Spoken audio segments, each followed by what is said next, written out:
Hello animator. आज हम पढ़ेंगे लेयर पैनल के बारे में। ये लेयर्स होता क्या है? इसे आप प्लास्टिक के ट्रांसपेरेंट शीट की तरह कंसिडर कर सकते हैं। मान लीजिए एक कंप्लीट ड्राइंग है, इसके हर एक पार्ट को एक एक प्लास्टिक के शीट में बनाया गया है। जब हम एक के ऊपर एक शीट रखते जाएंगे और आखिर में ऊपर से देखेंगे तो हमें कंप्लीट इमेज दिखाई देगा। फोटोशॉप में लेयर्स का फायदा क्या है? हम हर एक लेयर को इंडिविजुअली स्केल, रोटेट, स्क्यू या फिर अलग तरह से एडिट कर सकते हैं। फोटोशॉप के लेयर पैनल में दो बहुत ही इंपॉर्टेंट चीज है, एक तो लेयर पैनल खुद और दूसरा ब्लेंडिंग ऑप्शंस। आज के वीडियो में हम सिर्फ लेयर पैनल के बारे में पढ़ेंगे, नेक्स्ट वीडियो में हम ब्लेंडिंग ऑप्शन के बारे में पढ़ेंगे। तो बातों को और ना बढ़ाकर शुरू करते हैं आज का ये वीडियो।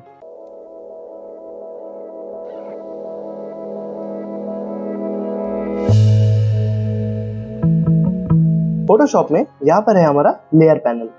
अगर आपके सिस्टम में लेयर पैनल नहीं शो हो रहा है तो आप विंडो में जाके लेयर्स पर क्लिक कर दीजिए, तो आपके पास लेयर पैनल फिर से आ जाएगा।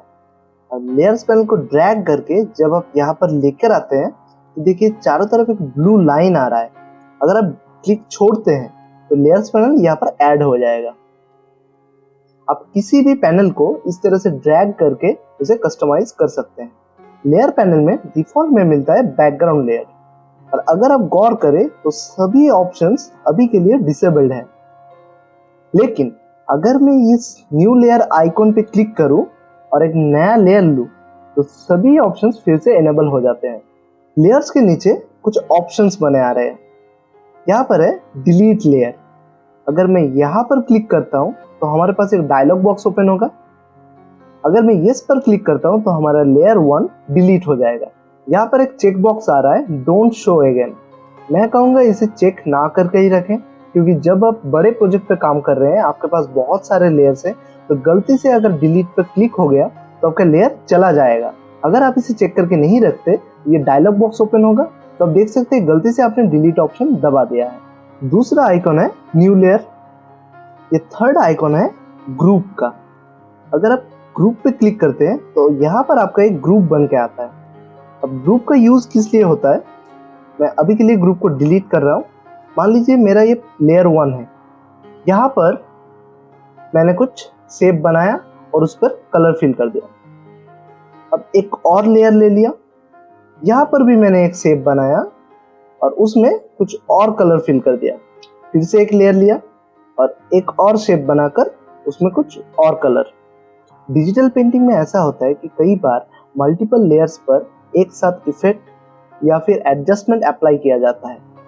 तब हम सारे लेयर्स को एक साथ रख के नए ग्रुप में डाल देते हैं ताकि उसके ऊपर हम कोई इफेक्ट या फिर एडजस्टमेंट अप्लाई कर सके। ग्रुप में डालने के लिए आप ग्रुप आइकन पे क्लिक कर दीजिए तो आपका एक ग्रुप क्रिएट हो जाएगा। अब जिस लेयर से जहां तक आपको लेयर सिलेक्ट करना है उस लेयर पर शिफ्ट के साथ क्लिक कर दे तो सारे के सारे लेयर सिलेक्ट हो जाएंगे। अब क्लिक करके ऊपर की तरफ अगर मैं ड्रैग करता हूं तो सभी लेयर्स अभी देखिए ग्रुप के अंदर आ चुके हैं। अगर मैं ग्रुप को क्लोज करता हूं तो देखिए यहाँ पर सिर्फ हमारा ग्रुप 1 लिख के आ रहा है। अगर मैं इस एरो पे क्लिक करूं तो मेरे पास अभी भी वो 3 लेयर्स मौजूद है और मैं उन पर अभी भी इंडिविजुअली काम कर सकता हूँ। हर एक लेयर में जहाँ पर ये नाम लिखा हुआ है, अगर आप यहाँ पर डबल क्लिक करते हैं तो आप उस लेयर को रीनेम कर सकते हैं। जैसे मैंने यहाँ पर डाल दिया ब्राउन, यहाँ पर कर दिया ब्लू और यहाँ पर ग्रीन। आप चाहे तो आपके ग्रुप को भी नाम दे सकते हैं।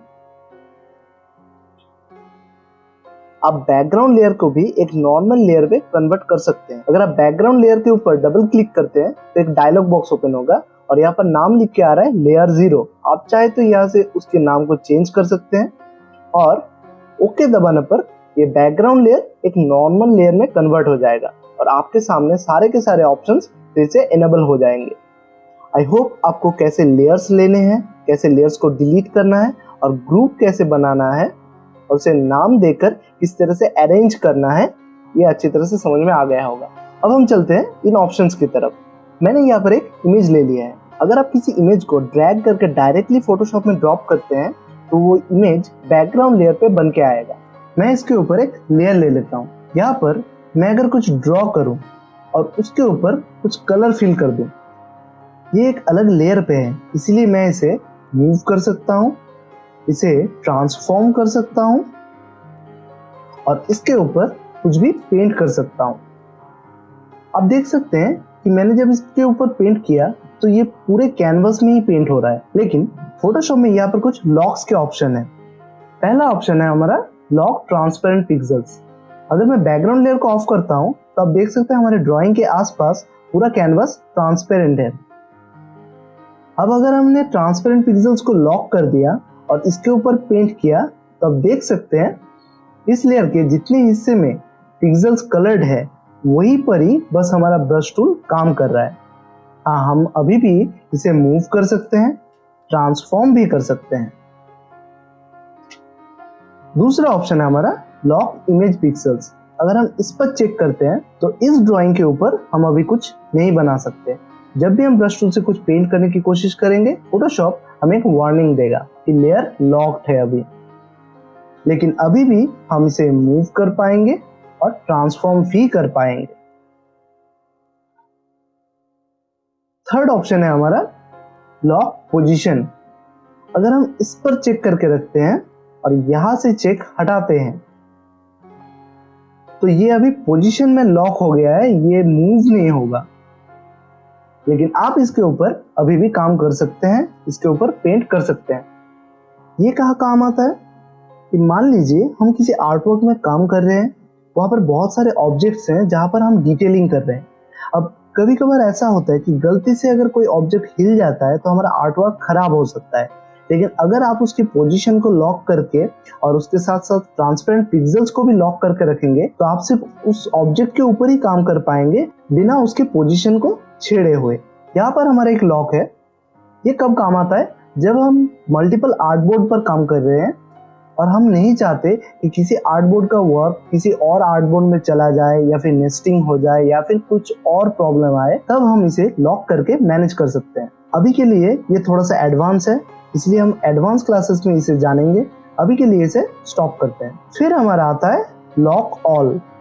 यहाँ पर अगर आप क्लिक करते हैं तो ना ही आप इस लेयर को मूव कर सकते हैं, ना ही आप यहाँ पर कुछ बना सकते हैं। ये लेयर पूरी तरह से लॉक हो गया है, इस लेयर पे अभी कुछ काम नहीं होगा। अगर आपको लॉक को हटाना है तो सिंपली इस लॉक पे क्लिक कर दीजिए तो ये लॉक हट जाएगा। यहाँ पर है हमारा ब्लेंडिंग मोड। सॉरी, मैं वीडियो के स्टार्टिंग में ब्लेंडिंग ऑप्शंस बोल रहा था, लेकिन ब्लेंडिंग मोड्स और ब्लेंडिंग ऑप्शंस दोनों बिल्कुल ही अलग चीज है। ये है ब्लेंडिंग मोड्स और यहाँ पर अगर मैं डबल क्लिक करता हूँ तो ये है हमारा ब्लेंडिंग ऑप्शन।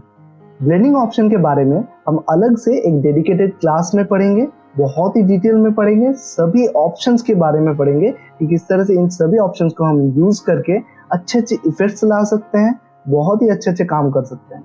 ये ब्लेंडिंग ऑप्शंस डिजिटल पेंटिंग में बहुत ज़्यादा यूज होते हैं, कई तरह के इफेक्ट्स बनाने में, लाइट और शेड क्रिएट करने में। इन सब को हम नेक्स्ट वीडियो में बहुत ही डिटेल में पढ़ेंगे। तब तक के लिए सब्सक्राइब कर दीजिए और बेल आइकन को दबा दीजिए ताकि वीडियो आते ही आपके पास नोटिफिकेशन पहुंचे। यहाँ पर दो चीजें हैं, ओपासिटी और फिल। ओपासिटी कहा जाता है ट्रांसपेरेंसी को। अगर मैं यहाँ से इसके ओपासिटी को कम करता हूँ तो आप देख सकते हैं ये ग्रेजुअली डिसअपियर हो रहा है।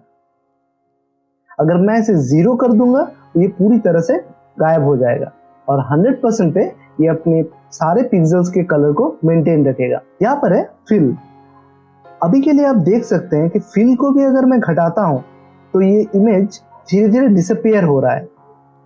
फिल और ओपासिटी अभी के लिए तो एक ही जैसे काम कर रहे हैं, लेकिन फिल का काम ओपासिटी से अलग है। अभी हमने उन सब चीजों को नहीं पढ़ा है, इसलिए फिल को मैं ज्यादा एक्सप्लेन नहीं कर रहा हूँ।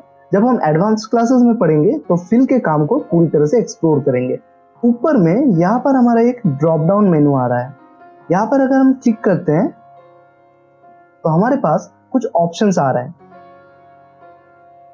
मैं अगर नेम पर क्लिक करता हूं तो यहां से हम किसी भी लेयर को उसके नाम से सर्च कर सकते हैं। बड़े आर्टवर्क में बहुत सारे लेयर्स का यूज होता है। वहां पर लेयर्स को अच्छी तरह से अरेंज करने के लिए हम हर एक लेयर को इंडिविजुअल नाम दे देते हैं। इतने सारे लेयर्स में किसी एक लेयर को ढूंढना बहुत ही ज्यादा मुश्किल है, लेकिन यहाँ से वो आसान हो जाएगा।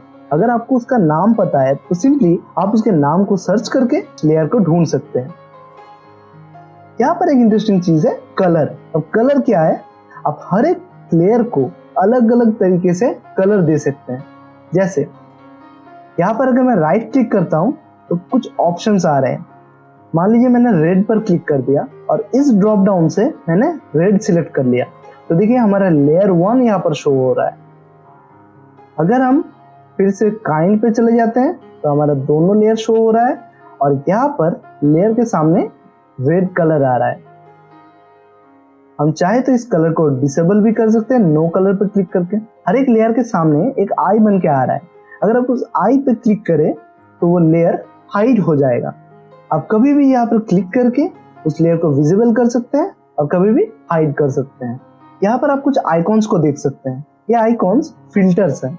फिल्टर का काम क्या है, फिल्टर किसी एक मिक्सचर से किसी इंडिविजुअल चीज को अलग करने के काम आता है। ये आइकॉन्स भी वैसे ही है।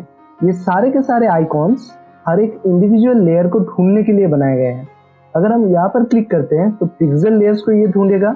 अगर यहाँ पर क्लिक करते हैं तो एडजस्टमेंट लेयर्स को ढूंढेगा। यहाँ पर क्लिक करते हैं तो टेक्स्ट लेयर को, और यहाँ पर क्लिक करते हैं तो शेप लेयर्स को ढूंढेगा। और ये ऑप्शन है स्मार्ट ऑब्जेक्ट को ढूंढने के लिए। लेयर पैनल में हमारे पास 3 और ऑप्शंस हैं। ये है हमारा एडजस्टमेंट लेयर। एडजस्टमेंट लेयर में बहुत सारे ऑप्शन हैं और इनके बहुत ही ज्यादा यूज होते हैं, तो इनको हम एक डेडिकेटेड क्लास में बहुत ही डिटेल में पढ़ेंगे। दूसरा है लेयर मास्क। जब हम मास्किंग पढ़ेंगे तब हम इस लेयर मास्क आइकॉन को जानेंगे। और यहाँ पर है हमारा इफेक्ट्स। इफेक्ट्स में भी हमारे पास बहुत सारे ऑप्शंस आ जाते हैं। इन सभी ऑप्शंस को हम एक अलग क्लास में डिटेल्स में पढ़ेंगे। आई होप आपको लेयर पैनल समझ में आया होगा, किस तरह से लेयर काम करता है, किस तरह से हम उसे सजा सकते हैं, किस तरह से हम ग्रुप बना सकते हैं और किस तरह से हम लॉक करके अलग अलग तरीके से यूज कर सकते हैं। इतने इन्फॉर्मेशन के लिए एक लाइक तो बनता है, सब्सक्राइब भी कर दो और दोस्तों के साथ शेयर भी कर दो। ब्लेंडिंग ऑप्शंस के साथ मिलते हैं अगले वीडियो में। Take care.